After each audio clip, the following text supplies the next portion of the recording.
Ladies and gentlemen, welcome to the Hot Pole Podcast for Christmas. Merry Christmas, one Merry and Christmas. all. Merry Christmas!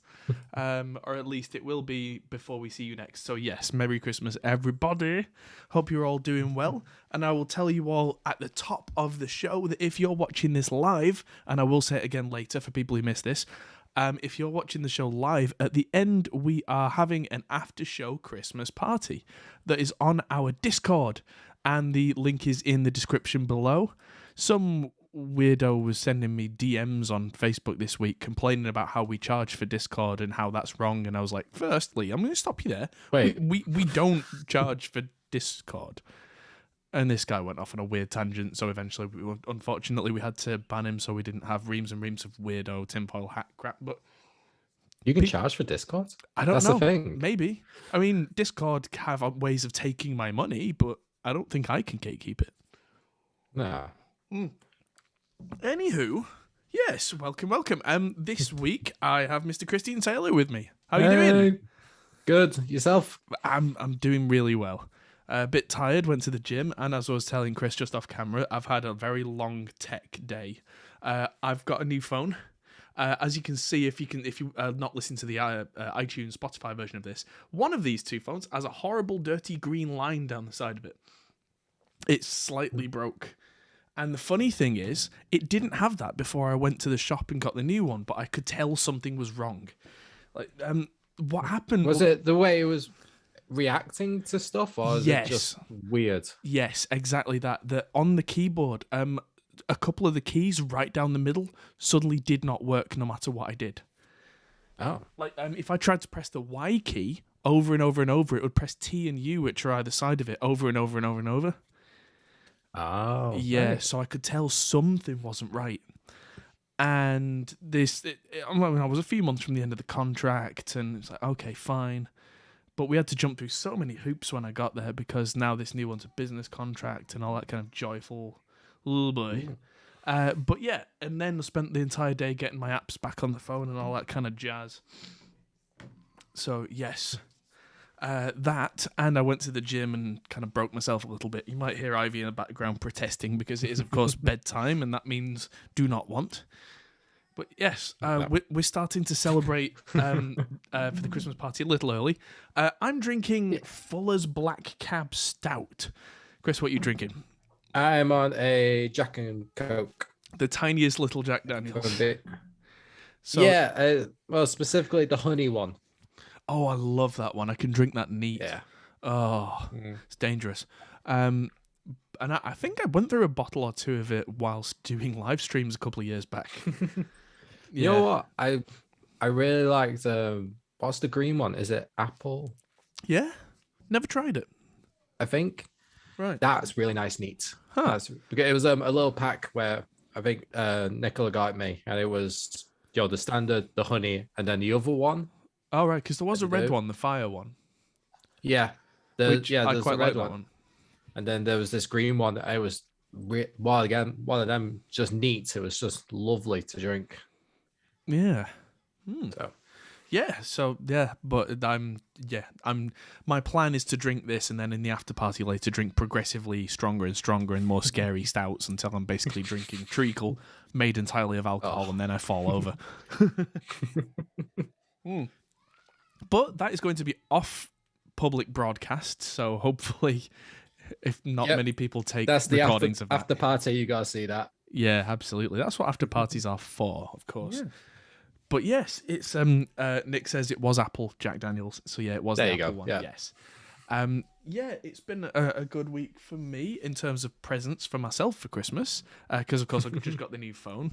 Didn't really want to until like June next year, but with the other one being broken, there you go. But this just arrived today, and I'm gonna have to lift this up. Oh God, this is heavy. Biggest keyboard ever that you can play with your fists. But that's not what it's for. It is a foot controller MIDI bass pedal. It's basically a one octave keyboard that you can press with your feet. Oh, is that the proper like Geddy Lee kind of stuff? Bingo, ding, ding, ding, exactly. Yeah. Because that means now on stage or even in the studio, I can trigger extra notes with my feet. which See is that? ridiculous, but there you go. It's interesting though. It's what you could use it for in a studio perspective could be quite bizarre, but it could be really interesting. Yeah, I mean, it opens up possibilities. And one of the ideas is that, especially as a bass player, if you want to go up the neck and do something interesting, that hollows the bottom end out. But if you just use your feet to do something simple, just a held note, Yeah. suddenly you've got all this space on top to do something interesting without leaving the band behind, so to speak. Oh, yeah, that's a good way. If you can just essentially do the roots sustained underneath while you're doing whatever. Yeah. Yeah. Yeah, it's essentially a very choice drone note kind of thing. Yes, absolutely. So that's it. I mean, if your feet are fast enough, I mean, you don't even have to be super fast to just change every couple of bars to fit. It's something that Geddy Lee does a lot. Is that the quickest I think he'll go is like quarter note and then just a bar again. So there's no there's no tap dancing involved. It's just it really helps. Yeah. Andre says Moog Taurus-ish. I can sample Moog Taurus sounds with it, which is the classic, kind of thing. Or I've been making the bass patch for Tom Sawyer by Rush, that kind of thing. Oh, yeah. Which is an Oberheim OBX, I think. It's a classic Oberheim synth, and I've got the Arturia version, and it sounds exact. So as soon as you dial everything in, you press a button, and it's just... It's just like, yes. No sampling here, then. Exactly. So something I've been working on, which has been a bit of a secret up till now, but now's a good time for a reveal, is that I'm working on a cover of Tom Sawyer by Rush. And the plan is for me to do all my parts live in a one take. So I would be playing bass, I would be playing pedals with my feet, I would have a keyboard for the keyboard solo sections, I'd be singing as well. So it's a proper head mashing experience trying to do all this. So you're kind of doing a full band like live take. So you're playing as if you're playing it as Geddy Lee rather than I'm doing keyboard, then I'm doing this. Exactly, yeah. So it's going to be as live. So the two musicians that are going to do it with me is Cameron Fleury, who's a Canadian drummer who's very, very good, and Jamie Humphries from Six String Alliance. So cool. So yeah, the first proper song to be christening the PK5A pedals is Tom Sawyer, as Danny just said in chat. So yeah. Yeah, it has to be. Yes. Nick just asked, how's the family? Family is good. If you could just hear Ivy screaming and protesting in the background, that's because she's 3 and doesn't like bedtime. She is in generally good health and is generally good. But yeah, and Gary says that sounds really difficult. I mean, it is, but Tom Sawyer by Rush is as close to my national anthem as you're going to get. I mean, it's a song that I know so well, it's ridiculous. And it's funny that the way that it's written, it shouldn't be too difficult between two instruments at any given time. Like the intro, you hold your foot down on one note, you take your hands off the bass and you sing. And then you play a bass bit, and then you play a simple bass bit and you sing. And then later, like the keyboard solo thing is over a single note with the foot. So like there's no difficult bit and another difficult bit at the same time. Yeah, I think that is like jam room writing. Yes. You know your physical limitations kind of thing with stuff like that. Yeah, I think that's exactly it. And that's why Rush really works so well for me as a band, is that they would do that. They would get in a practice room, even if it was a really nice posh practice room or actually a recording studio, and they would hash it out and jam it out. So that if it got to a point where it's like, hang on, I can't do that, they'd simplify something. So even if if the keyboard solo, which isn't crazy either, that's just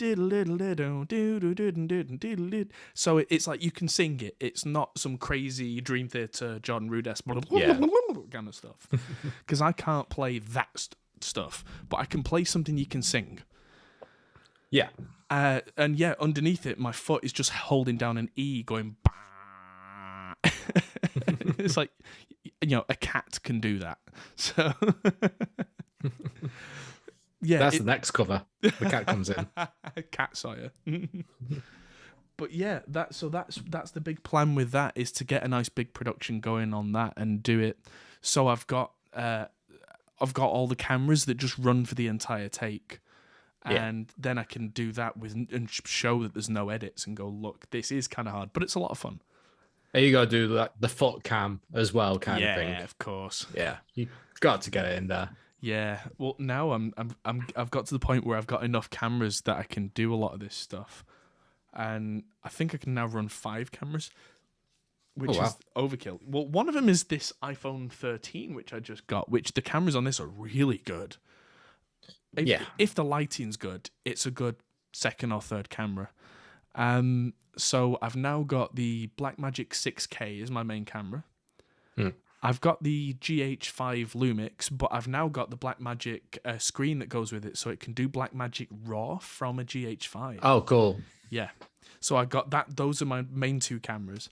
I've got the DJI Pocket, which is the tiny little handheld gimbal thing. Yeah.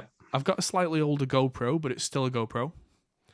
So I can probably do the foot cam with that. Yeah, exactly. Something like that, it'll be absolutely perfect for. Yeah, and camera number 5, which I've got a little kind of phone clamp holder that goes on a tripod. So if I need a 5th camera for something, probably for the keyboard hand. Yeah, then that'd be perfect. Yeah, there you go. I've got plenty of camera angles.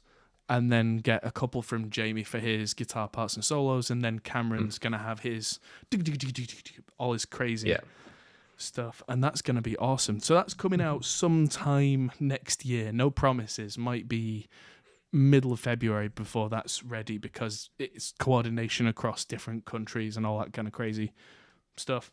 But it's coming.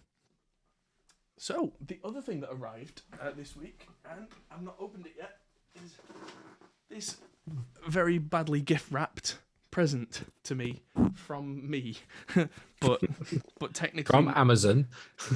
This one's not from Amazon actually, but this one is from Tate Effects. This is from my mate Stuart Tate at Tate Effects, and it's funny. He put a post on Instagram that he had 2 special pedals that he was putting out for sale. And I saw the post and I just sent him a message like, yes, mine.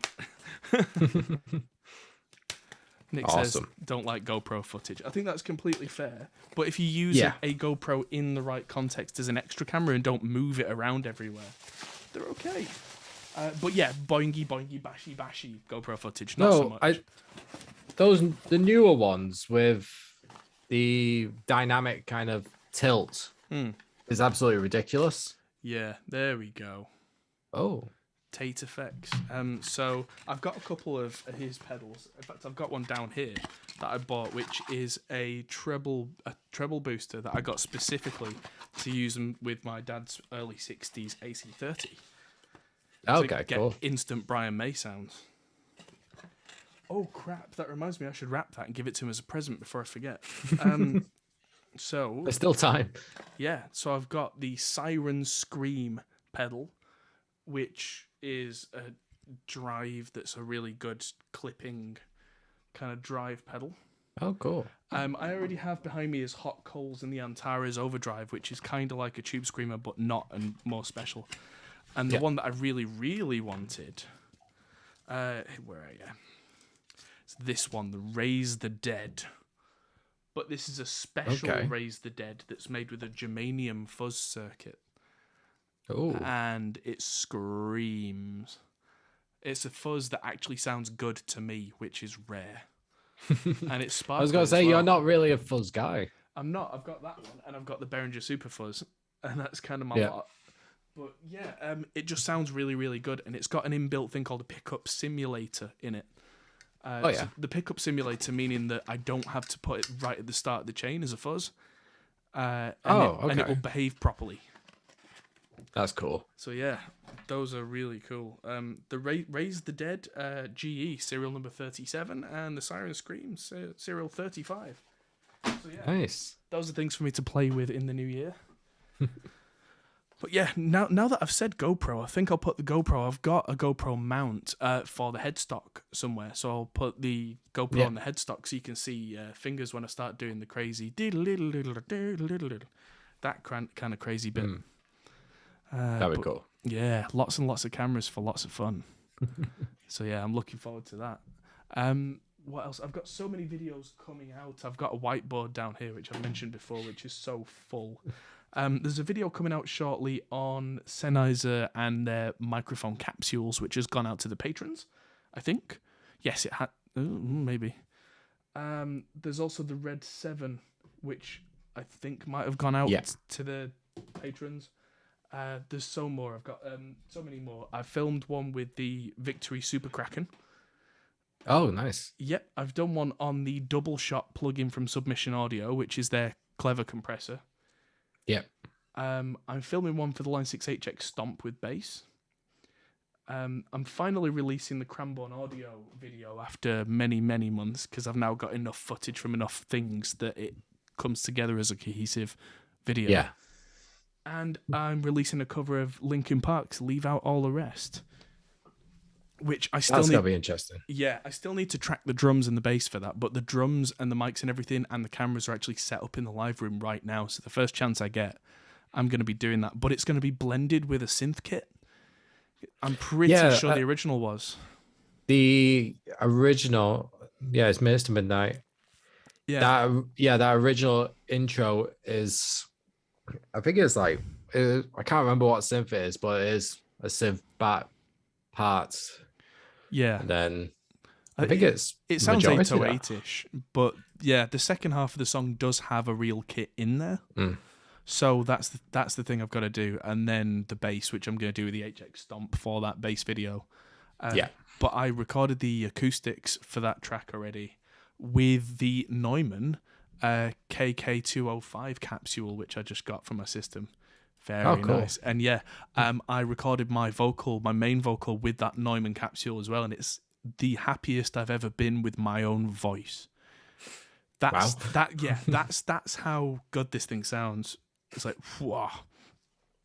And I mean, it might not work as well on other voices, but from my personal opinion, nobody likes the sound of their own voice, and I'm listening to it going, I can kind of put up with this. I was going to say, if you can listen to it and go, actually, you know what? I like this and it sounds good. When it's your own voice, then you're onto something. Yeah. You're definitely onto something there. Exactly. And it was that and the Cranbourne preamp together. It just sounded thick. Like thick in a way that just sounded almost radio ready even before compression. Wow. Which is just like, you can see why Neumann get the accolades. Oh yeah, absolutely. I mean, there are other great mics as well. The drum kit is entirely mic'd up with Lewitt stuff right now. Apart from the snare mic, which is the wireless mic, but using the Sennheiser 435, I think it was.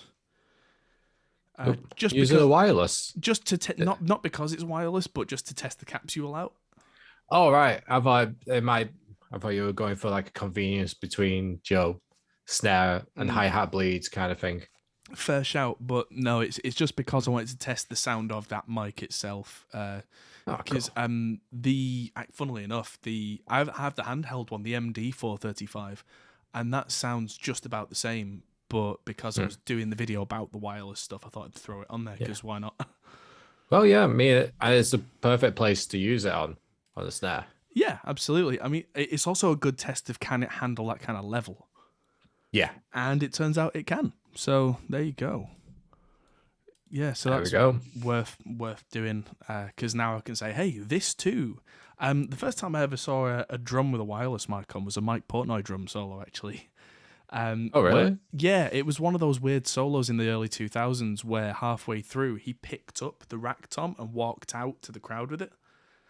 Okay. And so it had the wireless mic on, which meant he could just do that. Very clever. Yeah. But yeah, it's funny. How do we do this? Wireless mic. Ta-da! But talking of Mike Portnoy and Dream Theater, it's time for the news. Yeah. Here we go. So article number 1 is the Neural DSP Archetype Petrucci. John Petrucci has gone digital. What? I was shocked. As soon as I saw this, I had to send it you. I knew you were busy as well, but I was like, no, he still needs to see this. You know the weirdest thing? I knew. Oh, did you already know? I was lucky that I found out the day before. Oh, okay. Yeah, because by that point, of course, the marketing machine's going, the jungle drums are going. And Yeah. I just happened to know somebody who's doing stuff with Neural who was like, oh, by the way. Oh, okay. But because it was the day before, it wasn't the biggest hush-hush secret. Yeah. Because by that point, there's no brakes on that train, No. It's going and that's it. Yeah. But, yeah, I mean, it sounds, and this is the really weird thing, it sounds like his real amps. It sounds like Mesa Mark series. Yeah, so I'm surprised he's done something other than a Mesa kind of thing. Yeah. Because, we got 4 amps. What are they all Mesa based, or we I got think actually some variation here? The Pitso one, I don't know. The Pitso one is weird. I reckon it's kind of modeled off the Fishman Aura. Because that's what that's what Petrucci's Pitso tone goes through, is like the Dreadnought model on the Fishman Aura. Yeah. So I reckon they've done something roughly around that. Okay. The others, I'm pretty sure, are basically just a Mark series. It's just got to be each generation, I think. Yeah, well, the clean and the rhythm are practically the same thing. It's just that the gain knob will do a lot less. Yeah. Like the Mark II Mesa amps, a lot of people don't really know them that well. They were basically just a 1-channel amp with extra gain on a switch. So for the clean channel, you just turn in the extra gain off. Sure, yeah. And then you would like go to your neck pickup and do the coil tap thing and all that, and it was a beautiful clean sound. Problem with the original Mark series is if you dial the EQ in perfectly for a clean sound, it would sound like crap on heavy sound, and you only had one set of EQs, and that was your lot. So yeah, if you were touring, you'd usually take 2 of them out with you, which, as we know now, trying to find a Mark II C+, no. Yeah, even the limited edition, Joe, the wood finishing ones, they're just, the amount's just ridiculous. And I'm guessing the lead's going to be another, probably a Mark IV or something. Possibly, or it'll be his JP2C, which is a Mark IIC again, but just the lead channel on that just has more gain. I mean, they might have done something else to it. I don't know, but have you played through it yet? I've not had a chance. I've not had a minute to play with anything recently. But from what I have heard, it sounds exactly like his Mesa stuff, which kind of makes sense. I have played with a Quad Cortex, and the Mark series stuff on there sounds scarily accurate. So I reckon they've just kind of backported that into this. Yeah, the architecture if they do it via like a black box capture, then it'll be comparable to flip over. But I think what's interesting about this is all the extra little bits. Yeah. So, of course, there's the signature Petrucci sound you can get from the phaser, chorus, and flanger. There's a tube screamer, of course. The transpose, which is kind of the same as the Gojira. It's a little different because it's a dial at the top of the plugin. All right. Where the Gojira, it was just a pedal thing, right? Yeah. Huh. Where this is actually got a transpose function at the top when you're in the plugin, which I thought was interesting. And the other one is the doubler is also done like that, which has 2 dials. Right. It's the amount, and then it's the speed of the doubler as well. Right, okay. I know that's something that live Petrucci's been doing for years with things like choruses to give a big stereo wide thing. Because, of course, there is only one guitarist in Dream Theater, so especially in a live context, you can't do it any other way. Of course. And so 4 band EQ independent of the amplifiers. That's interesting. But I reckon that the Mesa V curve or whatever you want to call it has been baked into the amps because it's not on the front of the amps. And actually, maybe the rhythm and the lead have got a different EQ setting in them, because I know that he has a lot more high mid and low mid in the lead tone to give more of a thick thing. So that's part of the JP2C real amp, is that it has 2 EQs, so we can have one that's got more of a pushed kind of not the mids, which is that middle one, but the others around it are usually kind of bumped. Yeah. So I wonder if there's that, and of course there is compression, which will work really well with the clean sounds. And there's a wah, which if it's anything like the Dunlop Petrucci wah, is a screamer. That apparently, Jimmy T captured Petrucci's own cabinets in Dream Theater headquarters. Now which is very that cool. sounds, that's pretty interesting, because it's been Nolly for the last few plugins, I would like to say. Well, that's cool, but I can see why Petrucci would go with his own guy and his own tones. Oh yeah, because he's so particular.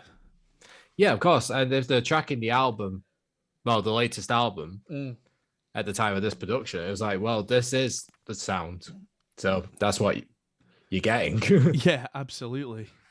So that's exactly the kind of thing you do now as part of a session. It's something that I've done recently with John Brown, is we tracked all the album for Monuments, and at the end of it, we made sure we got an IR capture of where everything was, because that's really interesting. Yeah. And that's a really cool idea, actually. It just means you can just recall it. Yeah. I mean, you go out on the road, you've got a single file, you load it in, and you go, there's the album tone, click. So, wow. Yeah. Just thinking.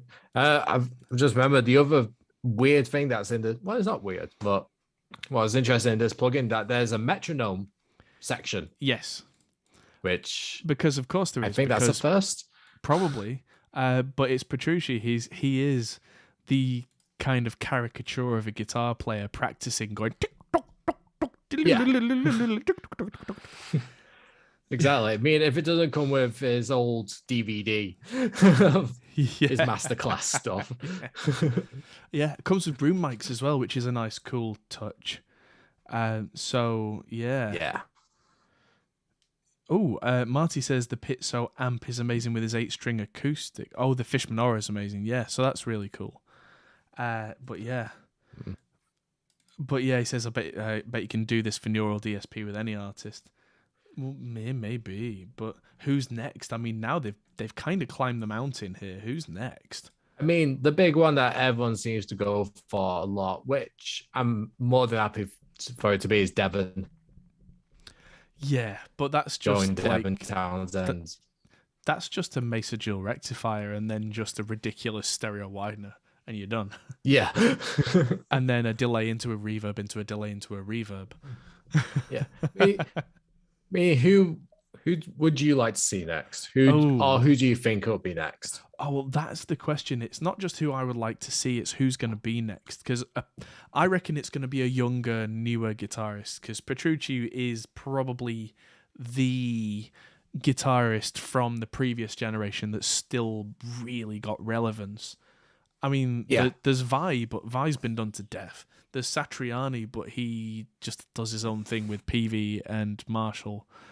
And who else is there from the old guard who would embrace something like this? So it's going to be somebody newer. I mean, I would have said someone like Tim Henson, but he's already done his... Yeah, do you think it's going to be that generation? Because we've kind of... This newer YouTube influencer generation is probably going to be next again. Yeah. Because we've had, like you said, we've had John Petrucci, who's probably the oldest generation. Yeah. Then you got your mid guys like Tosin Abasi. Yeah. Gojira, or technically Meshuggah, but not Meshuggah. Yeah. The Omega is the Slipknot stuff. So it's probably going to this new wave. I'm going to throw the cat amongst the pigeons and say that it's possible that the next one might be Misha. Misha Mansour, because he separate does from Toneforge. Well, that's the thing. He's got his own Toneforge amp, but that's going back a little bit now, and I can't see him not doing this because the Neural stuff sounds so good. And I mean, I don't want to upset my friends at JST, but the Tone Forged from Misha was not my favorite by a long way. That was like pretty. I don't want to say early on, but the first of these like signature amps coming out. I think Misha might have been the first. Yeah. I mean, another possibility is I think we might see something like John Stockman from Carnival with a neural archetype, because they've not done a bass archetype yet. Yeah, they've got his Alpha Omega pedal is one of their biggest sellers. They've just released the Photon version of that. Yeah. So I can see them integrating that and amps and cabs and effects into a suite.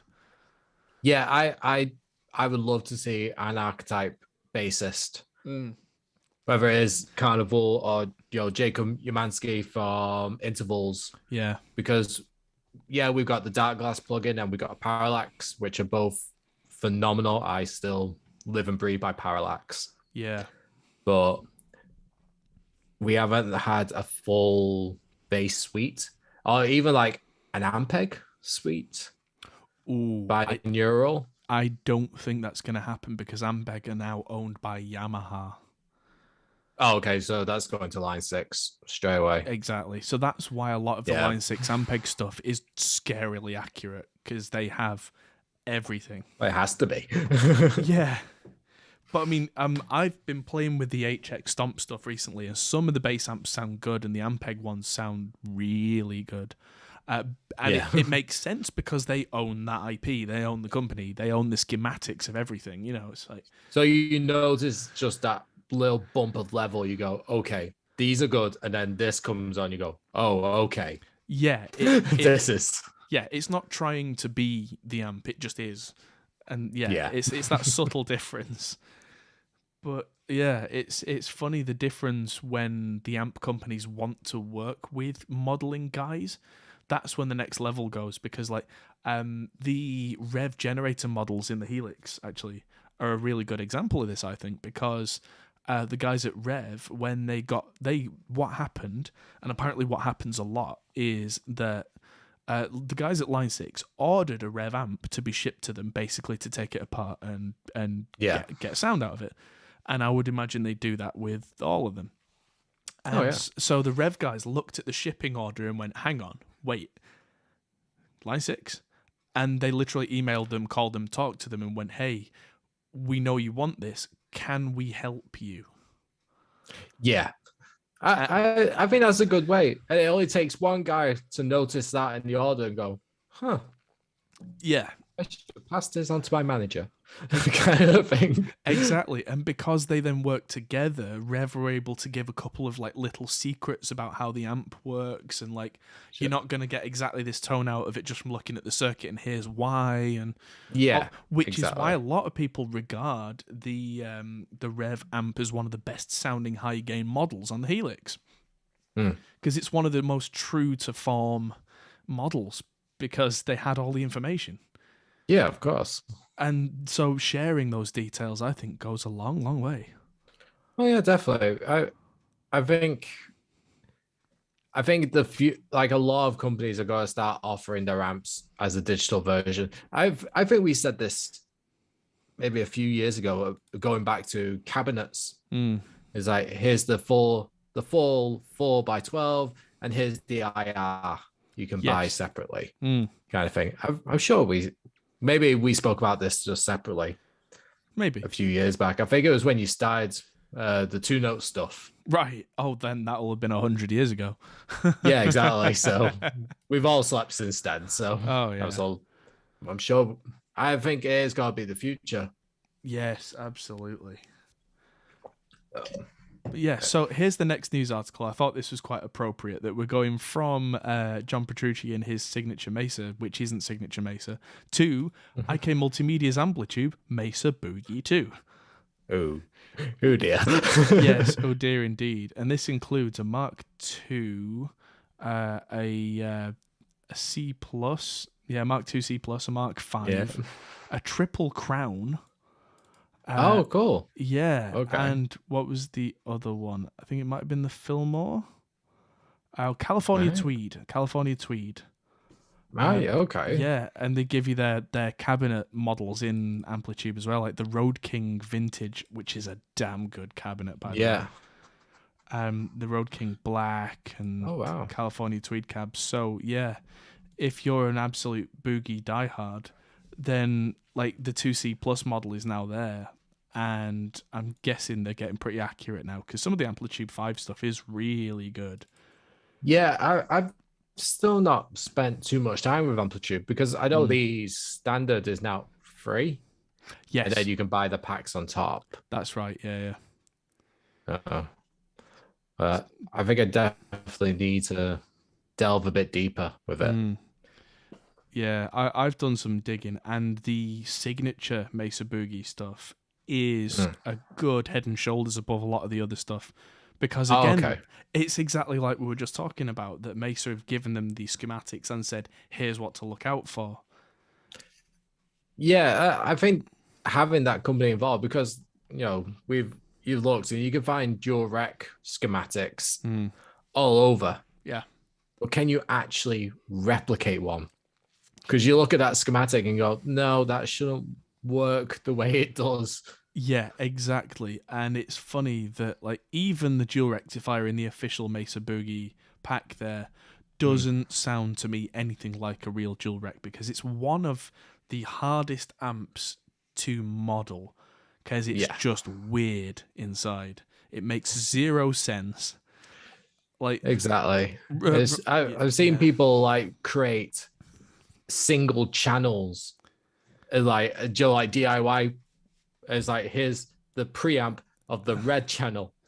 This is all I managed because I made this separately and this separately, and it still doesn't work. Yeah, absolutely. I saw an interview with Randall Smith, the guy from Mesa, and he was saying that when they were designing the dual rectifier, the original like early-ish mid-90s ones, they were doing things like on one side of the PCB, they had a trace that was the presence, and on one side, the opposite side of the board, going the other way, they had something else.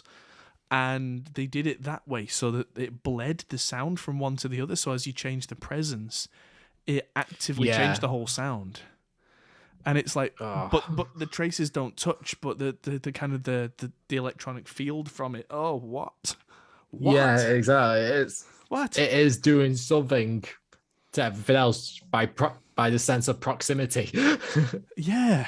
So you couldn't capture, everything dimed at 12 o'clock. You'd have to capture every single nuance. Yeah, and that's to even get close. Yeah, and that's the thing that's almost impossible to do. Because no matter how many variables you throw into your like neural modeling thing, not Neural the company, but your machine learning, it still doesn't know that there's weird stuff going on. Yeah, exactly. Yeah, the whole machine learning, it'll do it, 1,500 times, but it doesn't mean that it's captured every single instance, because there's just some things that will just happen. If it sees it as a irregularity, it'll just go, oh, well, that's not a thing. That's just a mistake. Yeah, and it maybe was a mistake, but it sounds great. Exactly. The best sounding mistake, it'll just go, no, that's not important. Yeah, and that's where the human element always comes in with this kind of stuff. Yeah. But yeah, 2C Plus, Triple Crown, all that good stuff, and it costs $50 less than the Archetype Petrucci. So if you're already an Amplitude guy, hey, I don't know. Yeah. I mean, I'm sure they're both great. And funnily enough, actually, one last note on the Petrucci stuff. There's a demo video here, and in my humble opinion, it sounds way better than the latest 3 albums' tone.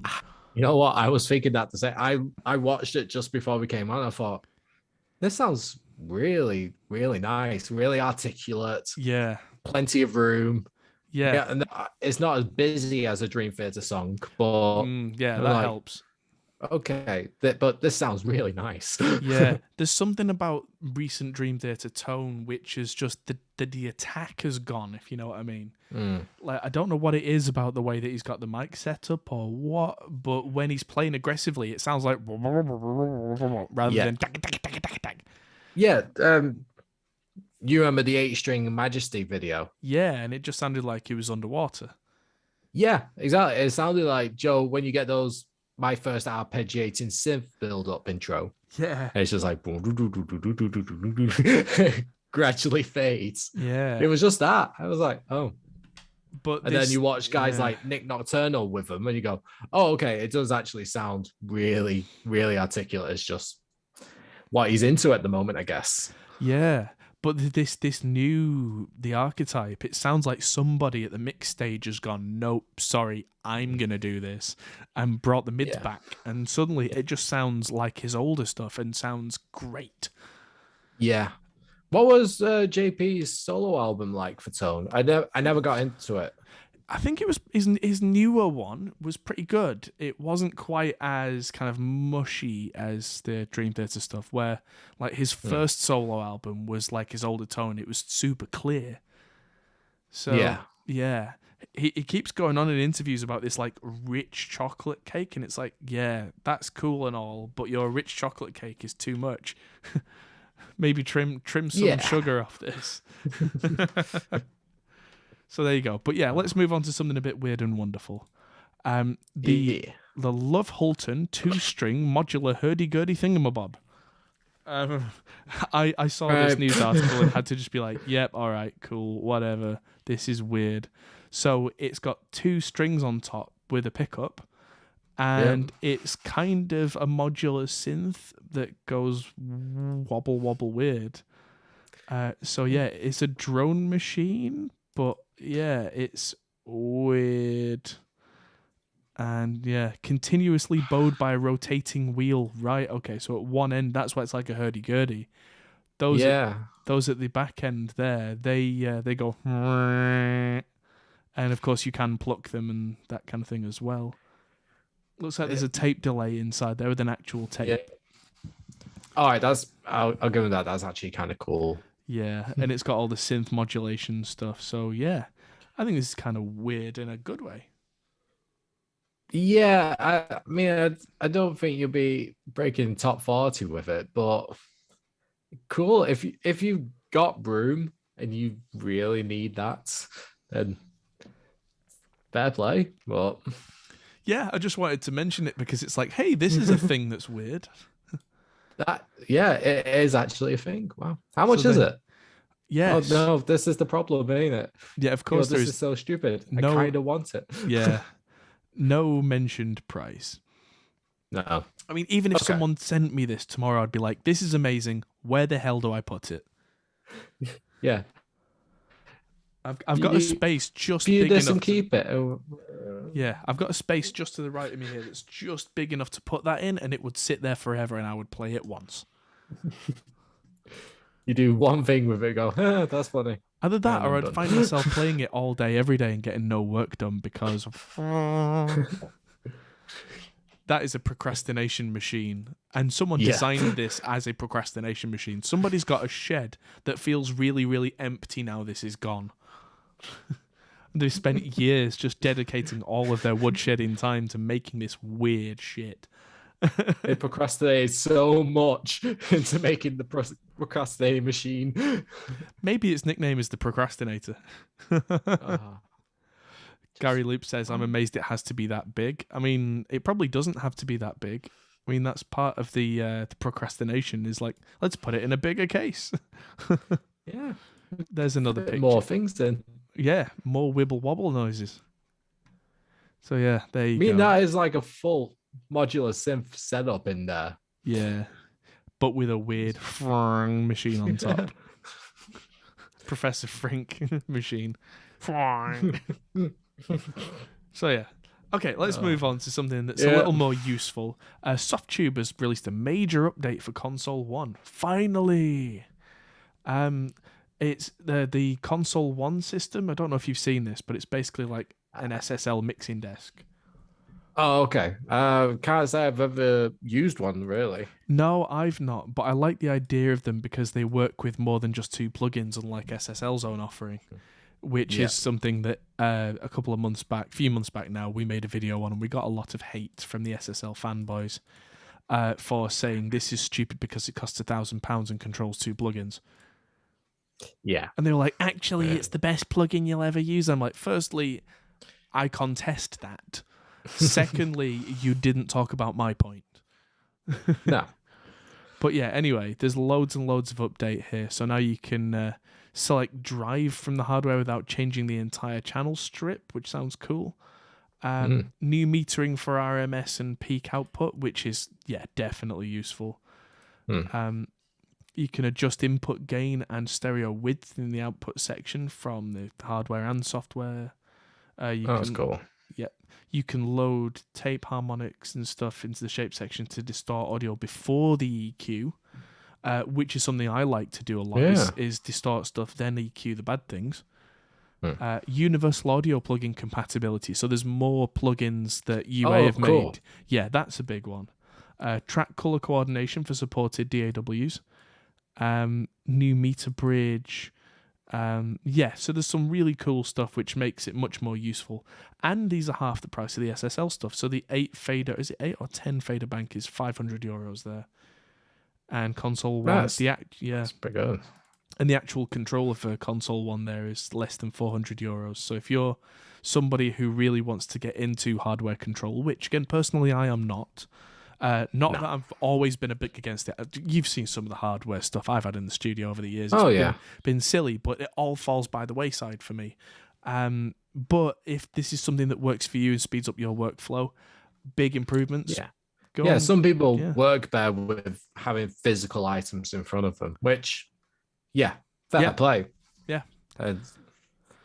Absolutely. I mean, if you put a $500,000 SSL console in front of me, I work at roughly the same speed. I enjoy it. I like working on a console. I'm not spending 6 figures on that. No. Not when I can work as quickly on something that is comfortable for me. Yeah. So there you go. There's Van Diem with our hurdy-gurdy facts in chat. Donovan's hurdy-gurdy man reached number 4 back in 1968, but the Butthole Surfers version in 1990 only got to 98. Thank you for that. Unsubscribe hurdy-gurdy facts. Moving on. Welcome to the new Roland stores, customized for musicians, whatever the heck that means. So there's going to be a new fully customized audience-specific experience. So apparently you can change the store's lighting, audio, and video content for your tastes, which sounds weird. Really weird. Like, I don't tend to go into a store to feel purple and quiet. You know, I go into a store because there's a particular piece of gear that I want to try. I know I'm a little bit weird because doing what I do for a living, I kind of have the jump on most people in terms of knowing a lot about these products. But this seems a little bit weird to me. I'm just struggling to see who this is catering to. Yeah, I mean, the thing that really gets me is, let's say it's a quiet store and you walk in and it's just you. I wouldn't want the guy at the counter to say, hey, what color and sound and mood would you like? I would be like, so I want a distortion pedal. Yeah, exactly. You got any tube screamers? Well, I could set the light to green if that helps you. It's like, no. I've got a Boss SD1, but not a tube screamer. Yeah, I don't get it. If I'm testing a piece of gear, if I'm playing a piano or playing the bass, it's like, yeah, it sounds great, but the lighting's just too orange in here. I can't do this. Yeah. That I'm not entirely sure who they think people are going in, let alone people actually going in stores to buy things. Yeah. Mind especially you, in the music industry. I can see the appeal. Like if a drummer walks in, they make everything super bright, and the guy behind the counter pulls out a megaphone to shout things to you. Yeah, exactly. This one can you turn off all the 1, lights 2, and just play a 3, 4. metronome? Oh no, you say that and they're out. Most drummers. A metro what? You mean a click? Oh no. But yeah, I mean, I've been eyeing up more Roland drum stuff recently, and ended up going with alternative brands because they cost half as much. Wow. But I have very specific needs. So, I mean, if it was money no object and I was a keen drummer, I'd probably get something like a TD50 variant. But I'm not, and I'm not. So, my just said, "Is this the Roland Spa?" It's definitely that kind of feeling. So, I don't get it. Do all this work and mood lighting and ambience for me to go in and try it and go and buy it online from somewhere cheaper. I don't I don't get it. Yeah, Mark in the chat says maybe it's so you know what channel your amp is on. So it's the Rev Store. I mean, maybe when you turn on one of the Boss pedals, it changes the lights to that color. But yeah, that's a thing now. So there you go. I mean, it does make sense in this kind of COVID-riddled world that we have that there's only one customer allowed in at a time, so you may as well have it customized to you. Yeah. Someone will follow you around with a spray and wet wipes so that everything's clean by the time you leave. Exactly. I can't picture anything being more awkward. Going into a music store just while I try out some gear, and instantly the guy at the counter comes, "Hey, what lighting do you like?" I don't know. Let me try this light and let me see what you think. And you go, I don't know what this guy's planning. Yeah. Suddenly they put some funk on. Yeah, exactly. You go, the bounce. Yeah, disco ball comes down. Nope. I can't picture this being anything other than creepy. No. I mean, this just looks like the Roland NAMM booth without the people. Actually, that sounds like heaven, but... Yeah, that's actually not too bad. Yeah. I'm into it now. You sold it. Yeah, there you go. This is apparently a thing that's going to be a thing. Now, moving on to something that is interesting for us. I always like new microphones. SE have launched their first active dynamic mic, the Dynacaster. Oh.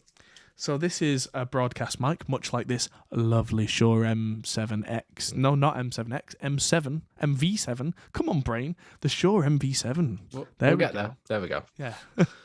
Let's take another run at it. Unlike the lovely Shure MV7 that I'm using, this is not an interface. It's just a mic, but it's kind of like, if you're a guy who would look at using an SM7B, this is basically kind of a cross between that and an RE20, but with a cloud lifter inside. Okay. And so a cloud lifter costs probably as much as this microphone. It's €270 for the whole thing.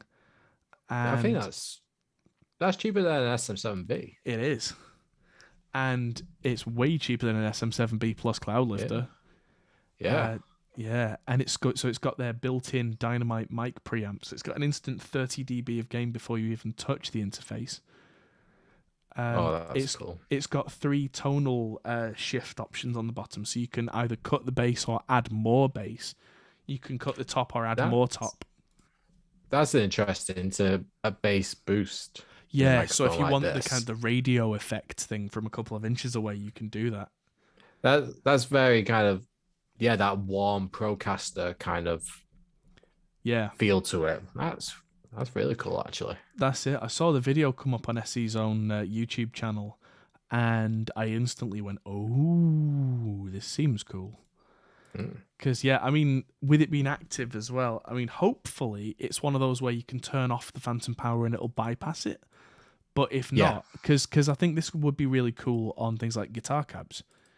But with a 30 dB boost in there, if that's non-negotiable, that's a problem, because I had dynamic mics when I was recording the Monuments album where we had the gain on the preamp on 0 and it was already like minus 10 dB level coming in. It's like, whoa, Christ. We did have the amps running pretty loud, but then that's how you get the amps to come alive. I was going to say, that's how you used the PV, right? On that? That was the main amp. For the most part? Yeah, for the most part. The 5150 Mark 1, yeah. Yeah, you need that roaring to really get everything out of it. Yeah, absolutely. It's one of those amps where the more you turn it up, the less you get that fizz thing. And so I hate fizz in guitar amps. So it's like, right, well, the volume's going up this loud then. Yeah. Yeah, well, we have to. Yeah. It got to the point where we had to switch out the condenser mic for one that had an inbuilt pad just so it could cope. Really? Yeah. It was pretty loud, but when the album comes out, you'll see it's going to sound great. George Lever's mixing it, and he was just like, yep, I'll take that. Yeah. In fact, I say he is mixing it. He's mixed it. It's done. The mastering was done by Jens Bogren at his studio. Oh, wow. Yeah. Okay. So now, of course, the marketing campaign has to be done. The album artwork has to be printed, pressed. So it's going to take a few months before that comes out. But yeah, Fascination Street Studios, that's Jens Bogren's place. And yeah, so it sounds huge. And I'm very much looking forward to getting my ears around the final release. Yeah. Well, you've been there since near enough the beginning? Or the beginning? I can't. Of that album, yeah, well before the beginning, yeah. Because they only started committing tracks for the album 3 or 4 months ago. Yeah. They had ideas from, months and years prior, but that's when they were like, right, okay, let's get in gear. So from that point, I'd already known Mr. Brown a while. So he got himself a 5150 and it sounded great. And then one day it broke. So I was like, well, here's mine. Fine, there you go. Because it was either that or kind of panic buy another 5150. I was like, look, we got one here. Yeah. And by the way, while I'm here, I've got a Road King and a Mark IV and a Marshall. Have fun. Your bass is on it as well. It is. Most of the album is my number one jazz bass. Yeah. Yeah. There was going to be a little bit from that lovely maple bass that I've got, but it didn't make it, unfortunately. That track ended up being his mayonnaise bass, which is fine, hell, it's a mayonnaise. But yeah, that jazz bass that I've got just has a certain clank to it that just worked. And John had the settings completely backwards to how I have them. And it worked. It worked really well. Like, he was only on the bridge pickup most of the time, no bass boost, loads of mid boost, and it sounds like it shouldn't work, but through the chain that he was going through and the way that he smacks the thing like it owes him money. Yeah. I was going to say he picks hard, but so do you. But you pick very hard with your fingers. Yeah, but I play much closer to the neck, and I get a very different tone out of it than he does, naturally, and it just, it made sense. It made sense when he played in context with the song, and we just looked at each other and went, yep, cool, done. It's like he was playing mostly with a pick, but he would pick the odd note with his fourth finger, but he'd pull it that hard. It's like, that string's going to break. Clang. No, okay, cool. Just hanging on for dear life there. Yeah, just making those kind of mud vein noises. Burr dang in action. Hello, Bommel in chat. Hello, everybody. Merry Christmas. Make yourselves at home. I've already finished my Christmas pre-party stout. But yes, we should get a shuffle on so we can get to the party. So this struck me, the Landscape Noon. It's a passive analog drum machine. What? Wow. So it's you feed a sound from an oscillator through it, and it's got all these controls and buttons and stuff. It's not powered. It's entirely passive. So you can play rhythms on the touch plates and make different connections with the sliders. And there we go. And it will make the drum sounds as you play them, but with no voltage from you whatsoever. How's it? What? It's kind of like a really, really cleverly designed filter, I think. Yeah, I was going to say, this is essentially a gated a filter, isn't it? Yeah, but it's done in such a way that you can play it like a drum machine. That's awesome. So in between these buttons here, they're contact points. I've used points like that before where you put your finger on it and it creates a capacitance and changes stuff. And so this is something that just struck me as a bit weird and wonderful. Not seen anything about price anywhere, but I can't imagine it being crazy expensive. Pre-orders in January. Yeah. So I really like that, actually. Yeah, lots of fun for the synth dudes. Now, There we go. This struck me as weird. My lab used to make the VIP 50 mic, and now they make the VIP 60. How bizarre is that thing? What the hell is going on there? I have no idea. So the roll-off for the bass is either 0, 200 hertz, or 500 hertz. Whoa, it's a multi-pattern. It's got a couple of pads in there as well. Apparently it sounds really, really nice, but it looks really strange. It probably sounds nice, but it looks like a prop from Blade Runner. Or maybe that's the thing about it. I don't know. That's the vibe. But yeah, I mean, it's 37 years since the release of the previous microphone from the company, and the previous mic can be purchased for around €2,350. But we don't know the price of the new one yet, so it's probably going to be around that, if not a little more. Yeah, I was going to say it's probably got to be more than that. Yeah, probably. In today's economy. But yeah, weird and wonderful. What a strange looking mic. Yeah, bizarre, isn't it? It looks like something from a home project in the 80s, but a really expensive home project. Huh. Yeah. Anyhow, that is a weird one. Yeah, bizarre. So it's time for Behringer Corner. Hey. So Behringer have built a prototype of their 1601 sequencer, which is like the ARP 25. Oh, it's derived from the 2500. Yeah. So it's ARP, but it's got that classic. It's basically how you make the Stranger Things sounds is with a sequencer connected to a decent synth.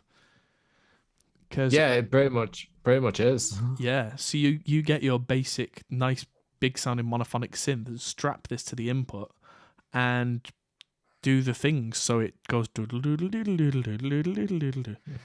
and hey, instant Stranger Things or anything else with a sequence. Pretty much any sci-fi film from the 80s and early 90s was a 1601. Probably, yeah. And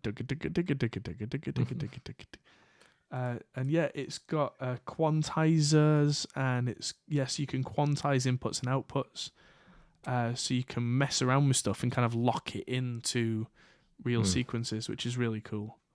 Has it got a MIDI in as well then? Let's have a look. Yes, it does. So you can put like chords and things on MIDI rather than CV and gate. Yeah. So I think that would probably be pretty much the only difference from an original 1601 is having the MIDI in and out. Yeah. From it. Really useful. Yeah. In this day and age, that's pretty much the best thing. You see it a lot recently. I saw it with the Polyvox, the original, the Russian Polyvox. Yeah. I was looking into them for a bit, and people were modding them to have a MIDI in and a MIDI out.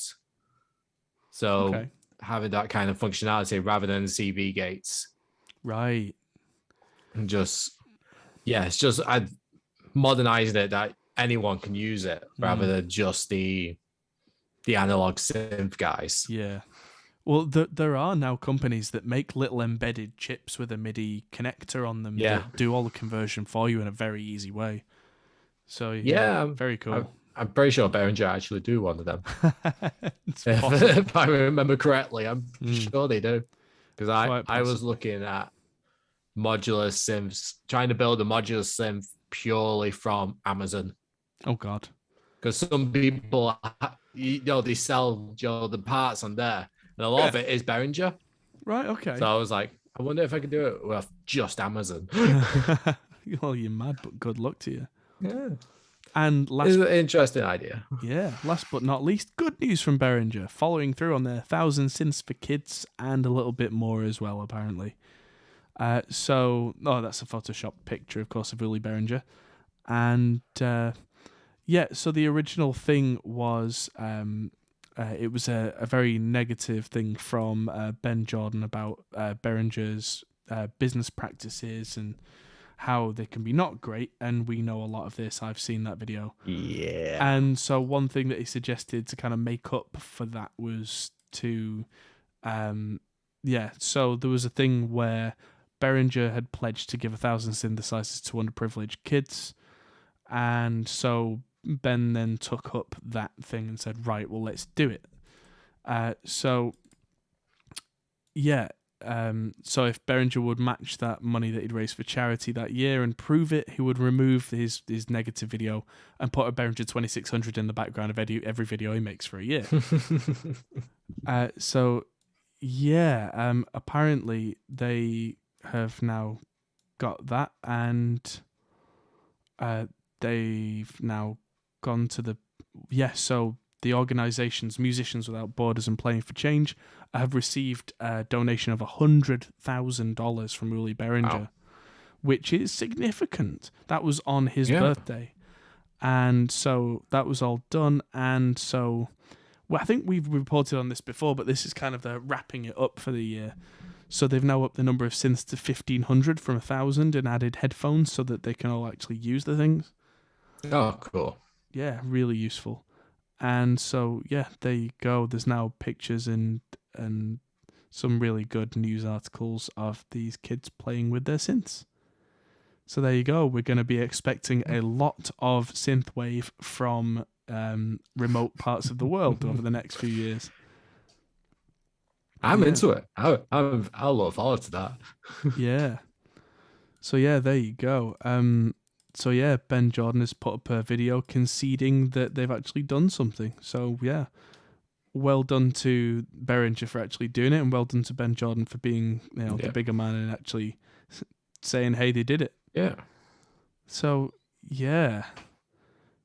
interesting, and well done, Behringer. So good news for those guys at the end of the year, because they've had some bad press because they've done some dodgy things, and at least they've gone some way to trying to rectify that a little bit. So that was the news.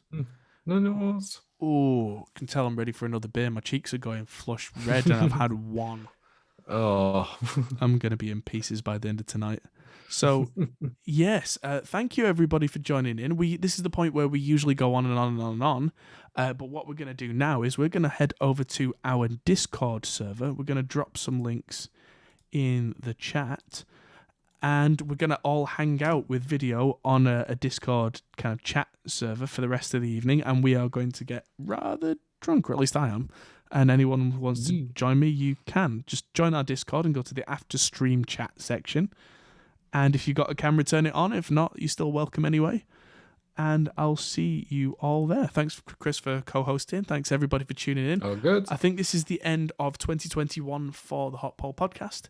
So we will see you all in the new year. Thanks, everybody. And if I don't see you on the Discord, then Happy New Year, Merry Christmas, and have a good evening. And we'll see you all very soon. Goodbye. Bye. Hey, everyone. That might be the end of the video, but if you fancy carrying on this conversation, we have a Discord server. Link is in the description. We're also on Patreon, which is something you can really help us with. We also are on Facebook, Instagram, and Twitter at Hot Pole Studios. See you there.